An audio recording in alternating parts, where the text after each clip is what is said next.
مفتی صاحب سوال یہ تھا سیاہ سنی میں کیا فرق ہے، شارٹ میں سمجھا دیجیے۔ مفتی صاحب سوال یہ تھا سیاہ سنی میں کیا فرق ہے، شارٹ میں سمجھا دیجیے۔ ماشاءاللہ بہت اچھا سوال ہے۔ شیعہ اور سنی میں کیا فرق ہے؟ یہ جو مسلمان ہیں اور مسلمانوں کے جتنے بھی طبقات ہیں یعنی سنیوں میں، جیسے حنفی، مالکی، شافعی اور حنبلی، یہ اسلام کی شاخیں ہیں، اور جو شاخ ہوتی ہیں کسی بھی درخت کی، ان کے اپنی جڑیں نہیں ہوتی، وہ اسی پیڑ سے نکل کر آتی ہیں۔ اتنی بات سمجھ آ رہی ہے؟ شاخ جو ہوتی ہے کسی پیڑ کی تو وہ اسی پیڑ سے نکلتی ہے، اس کی اپنی جڑیں نہیں ہوتی۔ ہاں البتہ اس کے پتے الگ الگ پھوٹتے ہیں، ٹھیک ہے نا، لیکن جس کی جڑ ہوتی ہے وہ شاخ نہیں ہوتی، وہ الگ سے ایک درخت ہوتا ہے۔ سمجھ آئی؟ اب جڑ کو ہی عربی میں کہتے ہیں اصل اور اصول۔ اسلام کے جو اصول ہیں وہ چاروں جو مذہب ہیں، چاروں مسلک جو ہیں، ان چاروں میں ایک ہی ہیں، برابر ہے، کوئی اختلاف نہیں ہے۔ وہ کیا اسلام کے جو اصول ہیں وہ تین ہیں۔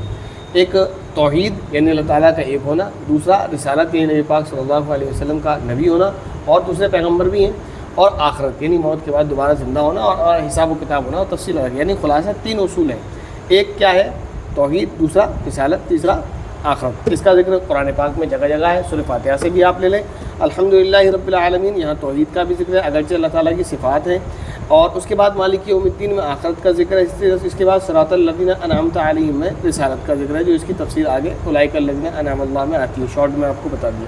اسی طرح ایک حدیث سے بھی ہمیں معلوم ہوتا ہے کہ اسلام کے اصول تین ہیں، جیسے کہ میں آپ کے سامنے بیان کروں۔ ایک خاتون تھیں جو اللہ کے نبی صلی اللہ علیہ وسلم کے پاس آئیں اور کہنے لگیں کہ یا رسول اللہ، میری والدہ پر یہ چیز تھی کہ وہ اپنی ایک باندی کو آزاد کرنا چاہتی تھی، مسلمان باندی کو، ان کو ایسا کرنا تھا، لیکن ان کا انتقال ہو چکا ہے، تو کیا میں اپنی طرف سے یعنی ان کی طرف سے اس باندی کو آزاد کر سکتی ہوں، اپنی طرف سے اس باندی کو آزاد کر سکتی ہوں؟ اور وہ باندی ان کے ساتھ تھی، تو ان کی ماں نے جو نیت کی تھی، جو ارادہ کیا تھا، نظر کی تھی، اور ان پر لازم یہ تھا کہ وہ ایک مسلمان باندی کو آزاد کریں۔ بیٹی نے آگے سوال کیا کیا میں اس باندی کو آزاد کر سکتی ہوں؟ تو اللہ کے نبی نے اس کے اسلام کے امتحان لینے کے لیے سوالات کیا کیے۔ اس سے پوچھا اتشہدین اللہ الہ الا اللہ، کیا تو گواہی دیتی ہے کہ اللہ کے سوا کوئی معبود نہیں؟ اس نے اقرار کیا کہ جی میں گواہی دیتی ہوں۔ اور پھر اللہ کے نے دوبارہ فرمایا اتشہدین ان محمد رسول اللہ، کیا تو گواہی دیتی ہے اس بات کی کہ محمد اللہ کا رسول ہوں؟ اس نے گواہی دی۔ آگے اللہ کے نبی نے پوچھا اتوقنون بالبعث بعد الموت، کیا تو یقین رکھتی ہے موت کے بعد دوبارہ زندہ ہونے پر؟ اس نے اس کا اقرار کیا، تو اللہ کے نبی نے فرمایا کہ ہاں اس کو آزاد کر سکتی ہو، یہ اس مسلمان باندی کی جو تمہاری ماں نے نظر کی تھی اس کی طرف سے کافی ہو جائے گی۔ یہ میں شارٹ میں آگے اپنے الفاظ میں بتا رہا ہوں، تو اللہ کے نبی نے اجازت دے دی۔ اس حدیث سے بھی معلوم ہوا کہ اسلام کے جو اصول ہیں وہ کتنے ہیں؟ تین ہیں۔ خلاصہ یہ کہ پورے قرآن میں یا اسی طرح احادیث میں جو آپ کو اصول اسلام ملیں گے وہ تین ہی ملیں گے، اس کے علاوہ نہیں، جبکہ شیعوں کے یہاں اصول جو ہے 5 ہیں۔ 3 تو یہی ہے، اس کے علاوہ انہوں نے ایک اصل ان کے یہاں عدل اور ایک امامت بھی ہے، اور اسی طرح آخرت میں انہوں نے رجعت کو بھی جوڑ رکھا ہے۔ ڈیٹیل میں کبھی بات کریں گے تو بعد میں۔ امامت کا مسئلہ کیا ہے اس کو سمجھ لیں۔ امامت یہ مان کر چلیں آپ، یہ ایک طرح سے ختم نبوت کا انکار ہے، وہ کیسے میں آپ کو آگے بتاؤں گا۔ اچھا ایک اور چیز، ہمارے یہاں یعنی مسلمانوں کے یہاں جو دین کا اسلام کا جو مرجع ہے، یا یہ کہہ لیں کہ جہاں سے ہم دلائل حاصل کرتے ہیں، جو ہمارے احکام کے ثبوت کی یا ہمارے عقائد کے ثبوت کے لیے جو دلائل ہیں وہ کیا کیا چیزیں ہیں، تو ہمارے لیے جو ہیں وہ ہے پہلا قرآن، سنت، اور اسی طرح اس کے بعد اجماع اور قیاس۔ قرآن اور سنت، اجماع اور قیاس کی وجہ کیا ہے ہمارے یہاں؟ اس کی وجہ یہ ہے کہ اللہ کے نبی صلی اللہ علیہ وسلم کے اس دنیا سے چلے جانے کے بعد کوئی بھی مامور من اللہ یعنی اللہ تعالیٰ کی طرف سے کوئی ایسا شخص نہیں ہے جس کی اطاعت ہم پر لازم ہو اللہ تعالیٰ کی طرف سے۔ تو جب کوئی ایسا شخص نہیں ہے تو اب ہم بتائیے اسلام کے احکام کہاں سے لیں گے؟ تو لہذا وہ قرآن کریم جو اللہ کے نبی پر نازل ہوا اس سے ہم احکام لیتے ہیں۔ اسی طرح نبی پاک صلی اللہ علیہ وسلم کی مبارک فرامین جن کو ہم احادیث مبارکہ کہتے ہیں ان سے ہم جو ہے احکام لیتے ہیں۔ اس کے بعد اجماع امت، یعنی جس بات پر اللہ کے نبی صلی اللہ علیہ وسلم کی امت کا اجماع ہوا اپنے اپنے دور میں، اور اس کے بعد مجتہد کا قیاس۔ اس کی ضرورت اس لیے پڑتی ہے کہ بعض مرتبہ قرآنی آیات ایسی مفصل یا صاف واضح نہیں ہوتی ہیں، مجمل ہوتی ہیں کہ اس کی تفصیل سمجھ نہیں آتی ہے، اور احادیث میں بھی اس مسئلے کی وضاحت نہیں ملتی ہے، یا اسی طرح صحابہ کے اقوال ملتے نہیں، یا ملتے ہیں تو آپس میں ایک دوسرے سے معارض نظر آتے ہیں۔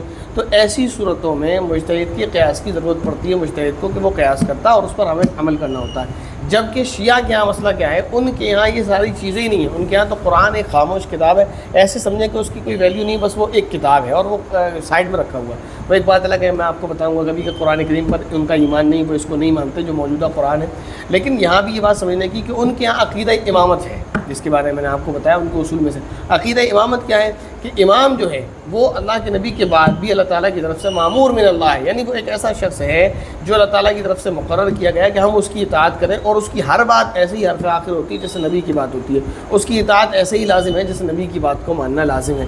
تو اب ان کے یہاں ان کا عقیدہ یہ ہے کہ امام موجود ہے، 12 امام انہوں نے بنا رکھے ہیں، مامور من اللہ ہے، تو وہ جو کہتے ہیں سو ہوتا ہے، تو اس لیے ان کو ضرورت ہی نہیں پڑتی کہ وہ قرآن و سنت سے احکام کو لیں۔ اسی وجہ سے ہمارے یہاں جو احادیث کی کتابیں ہیں جن کو ہم صحاح ستہ کہتے ہیں، ان کو اصول نہیں کہتے، صحاح ستہ کہتے ہیں، یعنی حدیث کی 6 بڑی کتابیں، اور بھی کتابیں احادیث کی، ان میں جو راوی ہیں جو احادیث نقل کرنے والے ہیں ان کی تضعیف اور توثیق پر ہم بات کرتے ہیں، اس راوی کی اس حدیث کی سند پر ہم بات کرتے ہیں کہ یہ حدیث صحیح ہے، حسن ہے، ضعیف ہے، ہم کر سکتے ہیں۔ اس کے بالمقابل شیعہ کے یہاں جو معتبر کتب ہیں ان کو صحاح اربع نہیں کہا جاتا، 4 بڑی کتابیں، ان کو اصول اربع کہا جاتا ہے، جو میں نے آپ کو اس سے پہلے بھی جو میں کبھی بتایا ہوگا۔ اس کا مطلب کیا ہے، وہ ان کے یہاں اصول ہیں، یعنی یہ وہ ان کے نزدیک یہ وہ کتابیں ہیں جن کی تائید اللہ تعالیٰ کی طرف سے بزبان امامت یا امام یعنی امام کی زبان سے کر دی گئی ہے۔ ان کی ایک کتاب ہے، اس کا نام مجھے اس وقت یاد نہیں ہے، اس میں ان کتابوں کے حوالے سے خاص طور پر پہلی جو کتاب ہے اصول کافی، اس کے حوالے سے امام جعفر صادق رضی اللہ تعالیٰ عنہ کا قول، یعنی انہوں نے خود سے گڑھا ہے، وہ ہے کہ وہ فرماتے ہیں ہادہ کافی لشیعتنا، کہ یہ کتابیں ہمارے شیعوں کے لیے کافی ہیں، ہمیں دوسری کتابوں کی ضرورت نہیں ہے۔ تو جب یہ امام جعفر صادق جس کو امام مانتے ہیں، اور امام ان کے نزدیک مامور من اللہ ہے، یعنی اللہ تعالیٰ کی طرف سے ہے، تو امام کا جو قول ہوتا ہے وہ اللہ تعالیٰ کی طرف سے ہوتا ہے، لہذا ان کے نزدیک جو وہ کتابیں ہیں وہ ایسی ہیں جیسے قرآن پاک، کیونکہ وہ اللہ تعالیٰ کی طرف سے امام نے اس کی تائید کی ہے، تو یہ تو اس کے راوی پر بحث ہی نہیں کرتے صحیح اور ضعیف ہونے کی، جو کہہ دیا امام نے وہ حرف آخر ہے۔ تو ان کے یہاں اصول کی 4 کتابیں، یہ ان سے جو ہے اپنے دین کو لیتے ہیں۔ صحاح ستہ اور یہ سب اسی طرح دیگر جو کتابیں اہل سنت والجماعت کی یہاں مانی جاتی ہیں معتبر احادیث کی کتاب، ان میں سے کسی کو یہ مانتے نہیں ہیں۔ تو یہ میں نے آپ کو شارٹ میں مختصر سمجھا دیا کہ ان کا جو مسئلہ ہے بالکل اسلام سے الگ ہے، ان کے اصول بھی الگ ہیں، اور ان کا جو دین لینے کے ماخذ اور مراجع ہیں وہ بھی بالکل الگ الگ ہیں۔ تو ان کا اسلام سے کوئی دور دور تک لینا دینا نہیں ہے، ان کا اپنا ایک الگ مذہب ہے، الگ دین ہے۔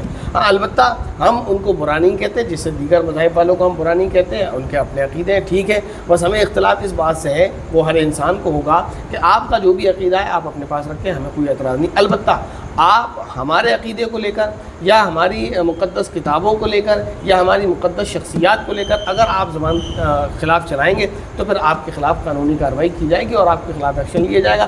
اسی وجہ سے آپ کی جو بات ہے ظاہر ہے یہ اصولاً اخلاقاً کسی بھی طرح سے قانوناً بھی پسند نہیں کی جائے گی۔ تو یہ کام نہ کریں، آپ کا جو عقیدہ ہے جیسے دیگر مذاہب والے ہیں ان کے جو عقیدے ہیں ہم ان کو کچھ نہیں کہتے، وہ پتھر کو بھی خدا مانتے ہیں، ان کا عقیدہ ہم نے کبھی انکار نہیں کیا، وہ مختلف چیزوں کو پوچھتے ہیں، وہ حضرت عیسیٰ علیہ السلام کو خدا بنائے بیٹھے ہیں، الگ الگ مذاہب کے لوگ ہیں، تو ہم تو ان کو اس بنا پر برا نہیں کہتے۔ کبھی کسی عیسائی کو ہم نے برا نہیں کہا کہ وہ حضرت عیسیٰ علیہ السلام کو جو ہے نبی بنا بیٹھا ہے تو ہم اس کو برا بلا کہہ رہے ہیں، ایسا خدا بنا بیٹھا ہے تو ہم برا بلا کہہ رہے ہیں، ایسا نہیں ہے۔ ہاں البتہ اگر وہ نبی کریم صلی اللہ علیہ وسلم پر یا ازواج مطہرات پر یا رسول اللہ صلی اللہ علیہ وسلم کے اصحاب پر کوئی زبان درازی کرے گا تو ظاہر ہے ہم اس کے خلاف ایکشن لینے کے لیے تیار ہوں گے اور اس کو سمجھایا جائے گا اور اس کے خلاف ناراضگی کا اظہار بھی ہوگا۔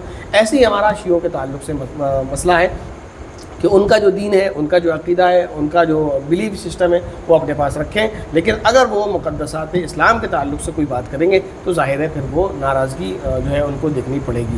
تو میں نے آپ کو شارٹ میں سمجھا دیا کہ جو لوگ یہ سمجھتے ہیں، لوگوں کو غلط فہمی ہوتی ہے کہ جیسے مسلمانوں میں الگ الگ فرقے ہیں، دیوبندی ہے، بریلوی ہے، اہل حدیث ہے، اسی طرح وہ سمجھتے ہیں کہ جماعت اسلامی والے ہیں، یا اسی طرح سمجھتے ہیں کہ میں سنی ہیں، حنفی ہیں، مالکی ہیں، شافعی، حنبلی ہیں، تو سمجھتے ہیں کہ اس طرح کے جو ہے مختلف فرقے مسلمانوں کے، اس طرح شیعہ بھی ہیں، ایسا نہیں ہے۔ تو میں نے آپ کو سمجھایا، وضاحت کر دی کہ شیعہ ایک الگ، بالکل اسلام سے الگ سسٹم ہے ان کا، وہ ایک الگ مذہب ہے، نہ کہ اسلام کی وہ ایک شاخ ہے۔ سمجھ آ گئی بات آپ کو؟ تو یہ اتنی سی بات ہے، امید آپ کو سمجھ آئی ہوگی۔ اور اس ویڈیو سے جو ہے بالکل مقصد قطعاً اس کا یہ نہیں ہے کہ کسی کی برائی کی جائے یا کسی کو برا کہا جائے، جو بات حقیقت اور سچ ہے وہ بتا دی گئی، اس میں کوئی اختلاف نہیں ہے، ٹھیک ہے نا۔ السلام علیکم ورحمۃ اللہ وبرکاتہ۔